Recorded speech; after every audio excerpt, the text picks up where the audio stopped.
Hey there. It's another beautiful day. Let's watch some stuff. Some people do stupid things. Don't do stupid things. You are about to hear my opinion. Do your own research.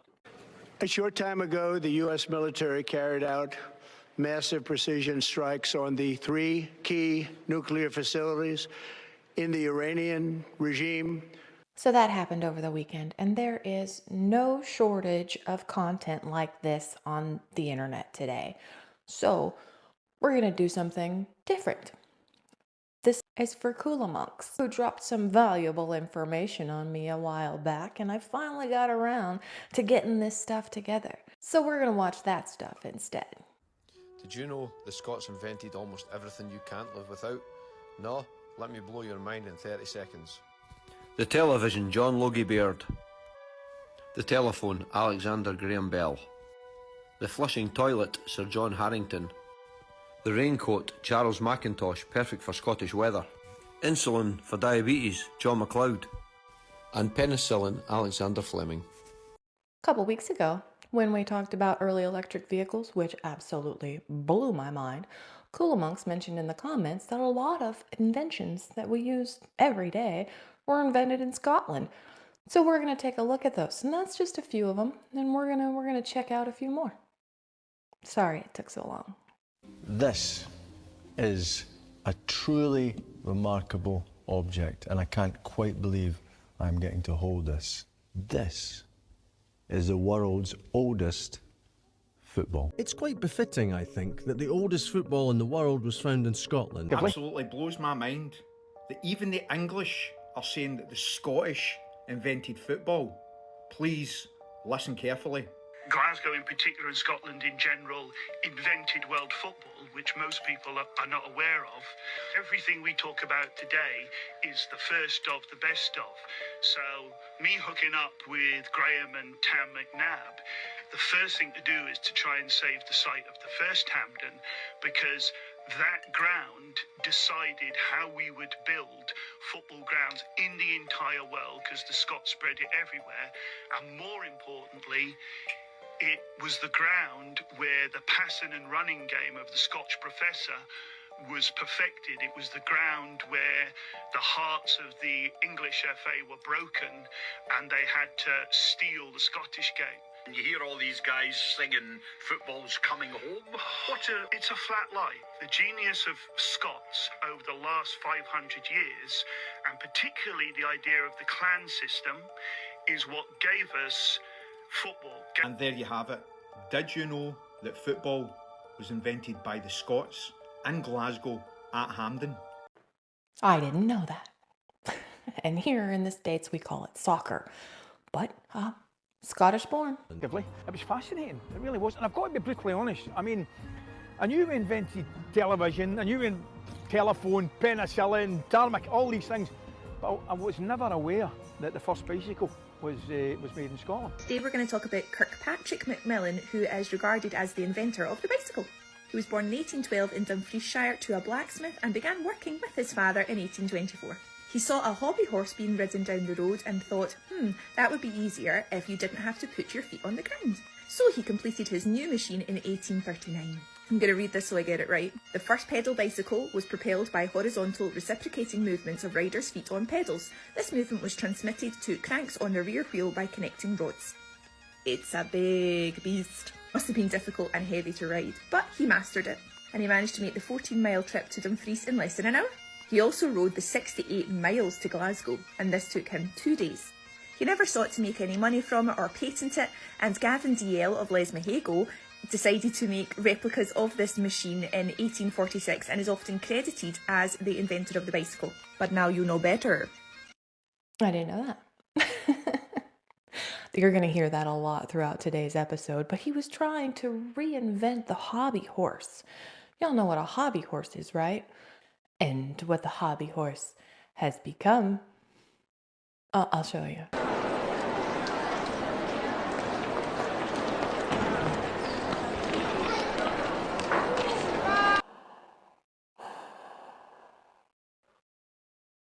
Thanks to an obsessive Scottish engineer, John Logie Baird.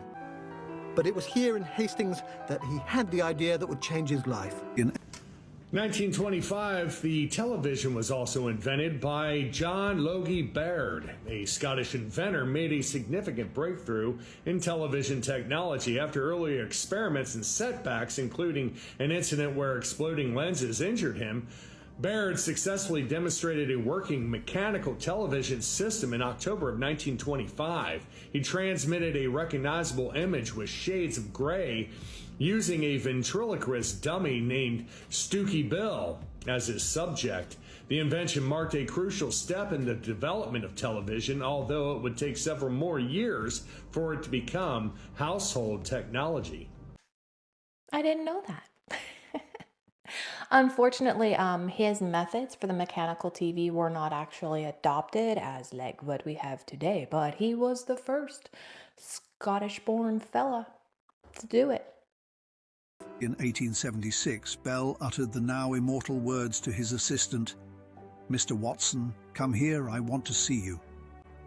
Those words travelled through an electric wire, an event that marked the birth of the telephone. Did you know Scotland played a key role in inventing the telephone?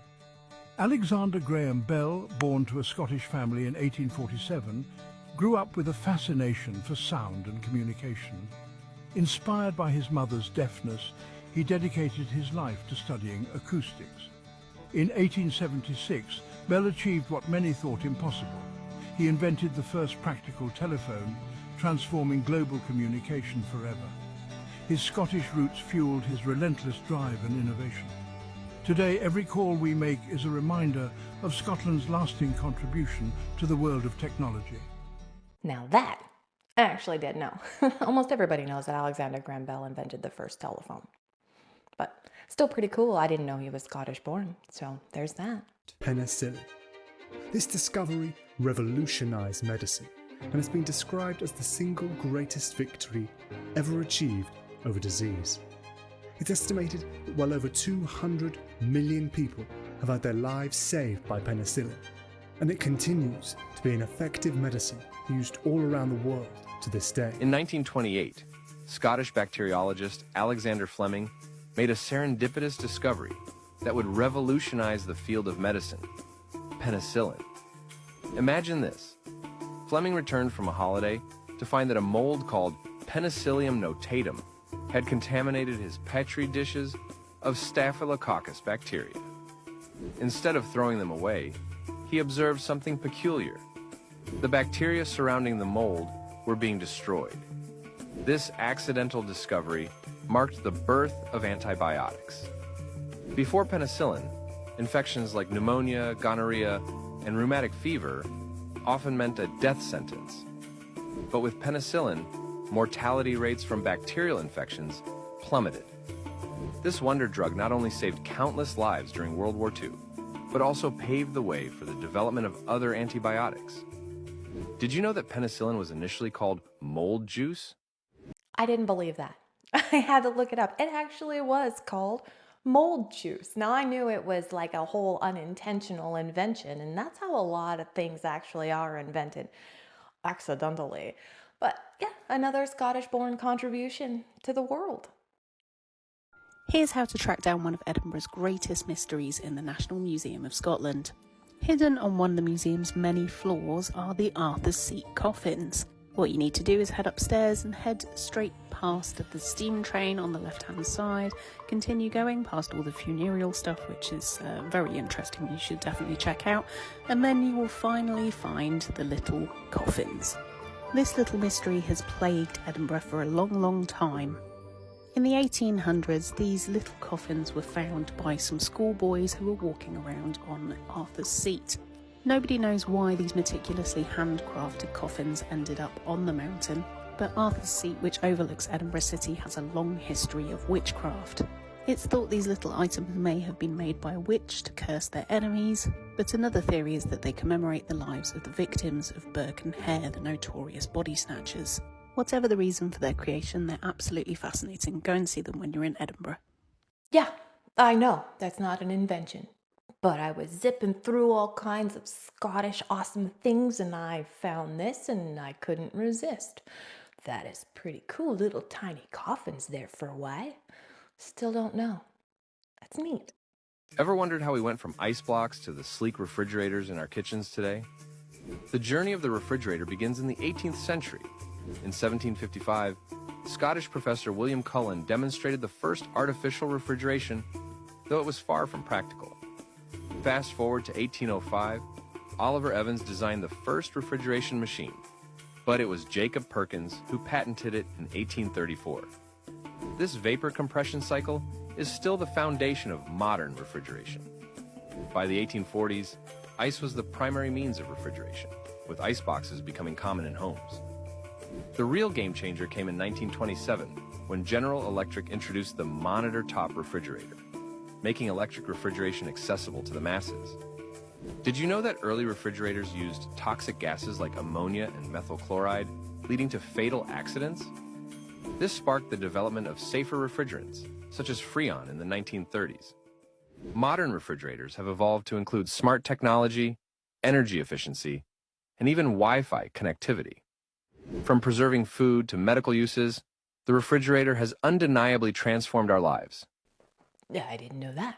I had no clue that refrigeration has been around for that frickin' long. Now, I knew about ice boxes, right? But I didn't know that they were like making machiny things with crazy chemicals.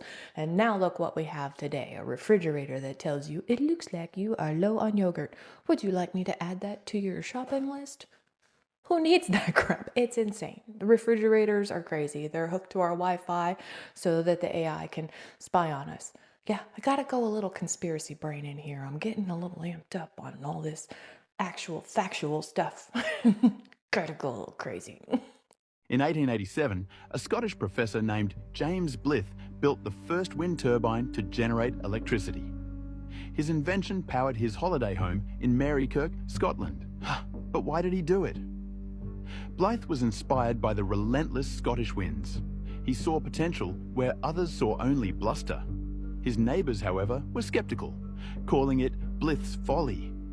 Yet Blyth's turbine worked, lighting his home for 25 years.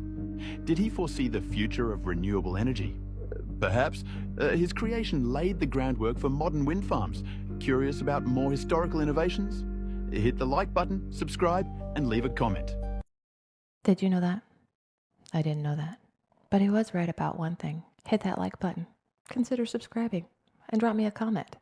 I reply to everybody. Deep beneath the streets of Edinburgh lies the mystery of Gilmerton Cove, a subterranean labyrinth that has left historians and archaeologists puzzled. Records of Gilmerton Cove first date back to the early 18th century, but its true origins remain a mystery. There are several theories about its purpose, from a refuge for persecuted religious groups to an ancient drinking den. But if you think that's intriguing, in 2017, a groundbreaking discovery added another layer to the mystery. Scientists from the University of St Andrews and the University of Edinburgh embarked on a cutting-edge research project. Using advanced ground-penetrating radar, they delved deeper into the secrets of Gilmerton Cove, and their findings were astonishing. The radar scans indicated that the network of underground tunnels and chambers was far more extensive than was originally thought, with more chambers waiting to be discovered. Do you think maybe it was previous advanced civilizations that built these tunnels knowing that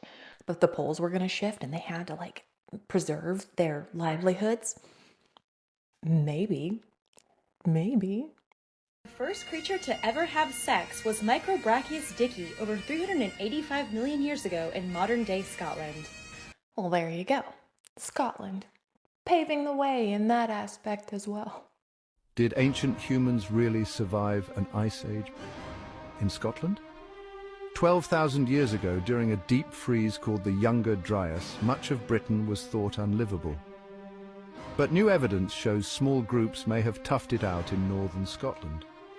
Archaeologists found signs of shelters and tools, proof that hardy hunter-gatherers adapted and survived the extreme cold. Scotland may have been one of the last Ice Age safe zones in Europe. Ancient humans were tougher than we thought.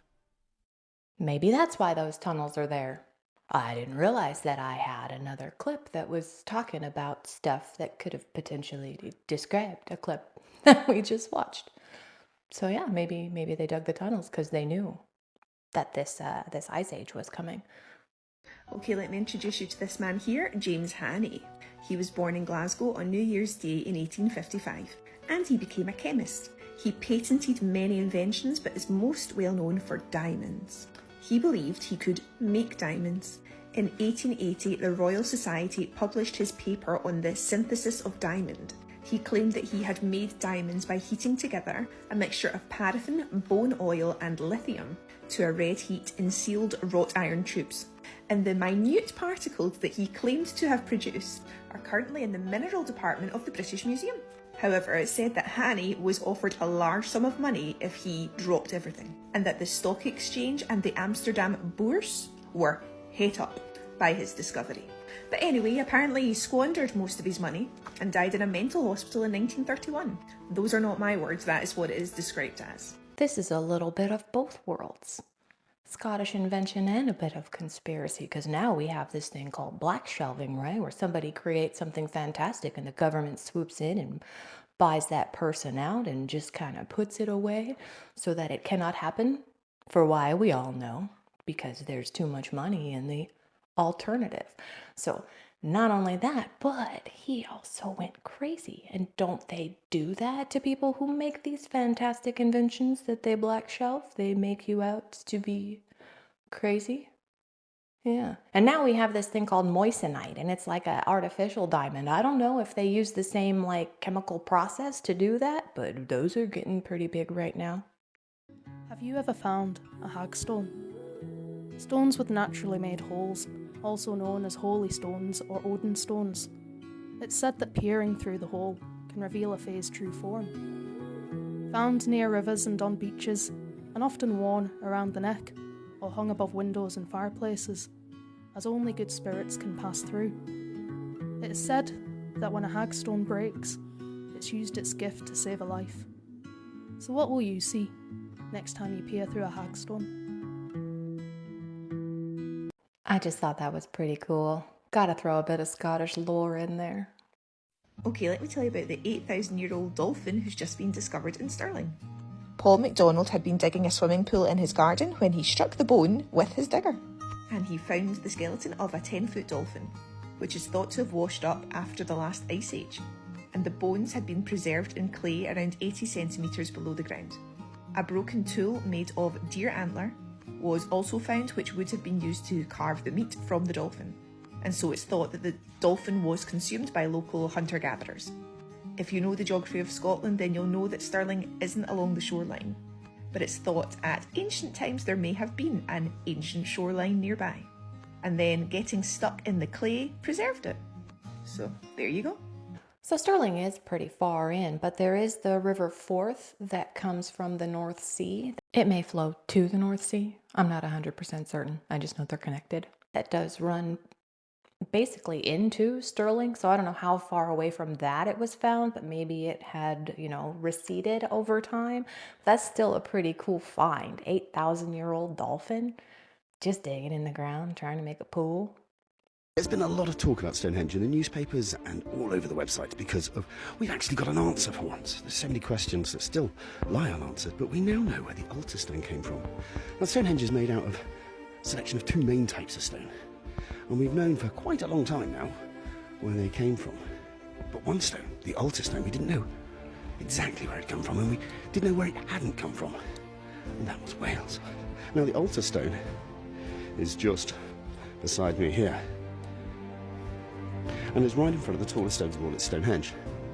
So this is stone 56, this is stone 55, which is the partner of stone 56, so put that back up right. And this is stone 156, so that's the lintel, the one that would have gone on top of there. And just in front of that is the altar stone, and that's this one here. We can only see a small amount of it here. It actually got cracked in half when stone 55 landed on top of it, which is hardly surprising because it's flipping massive. But there we are, there is the altar stone, which has come all the way from the Orcadian Basin, 750 kilometres at least away from Stonehenge, meaning we've got stone from 12 miles away. These massive great sarsens here, this great trilithon, we've got stones look 150 miles away from Wales, these beautiful blue stones. This one here, Doctor Who used a sonic screwdriver on once in series 5, episode 12, the Vanawee. And what do we got over here? Our Scottish stone, or nearest, damn it. But do remember, we didn't have Wales and Scotland and England existing when Stonehenge was built. It was just one big landmass. So, wherever you are on your landmass, or maybe in the air, I don't know, have a great day. Bye. What a fantastic contribution to an incredible monument that holds so much mystery. And I was stuck like crazy on the fact that he mentioned Doctor Who, and the episode that he was talking about was the Pandorica Opens, and that was a fantastic episode. Yeah, I'm waving my nerd flag. This is the first ever electric vehicle, and it was built in the 1800s. Now, it's a bit of a stretch to call it an EV, but make no mistake, it was an electric vehicle. A dude named Robert Anderson built it more as a parlor trick. He wanted it to look like a carriage was being pulled magically with no horse. It was the first of its kind, even before Henry Ford built the first car, but more on that in another video. This thing was so early, it didn't even use rechargeable batteries. Now, it wasn't until the 1900s that automobiles as we know them today would start to get mass produced. But make no mistake, they were making EVs back then too. In fact, in the 1930s, there were more EVs on the road than gas cars. Even Porsche was making EVs. And we have come full circle where it all started. When I was talking about the electric vehicles, did you know that Scotland came out with an electric vehicle in the early 1800s? I had no clue. Blew my mind. Thank you so much, Coola Monks, for suggesting that we take a look at this wonderful Scottish history. And yeah, I hope you learned something. I know I totally did. And on that note, I'm going to call it for today. Thank you so much for sharing your time with me. Please, if you haven't already, hit that like button, consider subscribing, and then come on back, because we're going to watch some new stuff. I'll say different things, and it's going to be fantastic. Until then, have a wonderful day. Today's coffee talk, served with a side of internet madness. I scroll through static in a velvet robe, aliens, clones, and lizard pros. My Wi-Fi's haunted, or so they say. Echoes of TikToks never fade away. Is that a glitch or the face of fate? Clickbait dreams on a data plate. Digital ghosts and coffee toast, we laugh with fear, we love the most. When stories break and logic bends, the weird begins but never ends.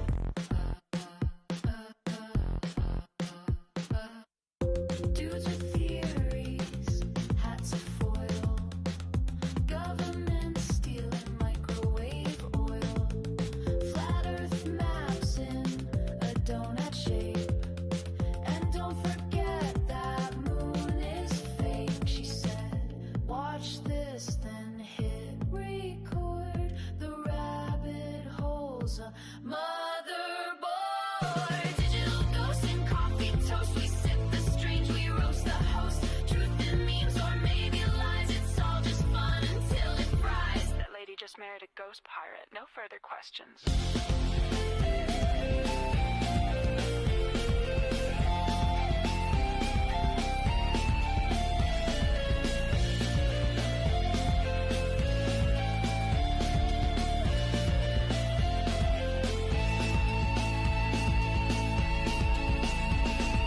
Digital ghosts and coffee toast. Mrs. Collins knows the most. Laughs in code, lights up the screen. The strangest stuff you've ever seen. Today's coffee talk. Always a wild ride.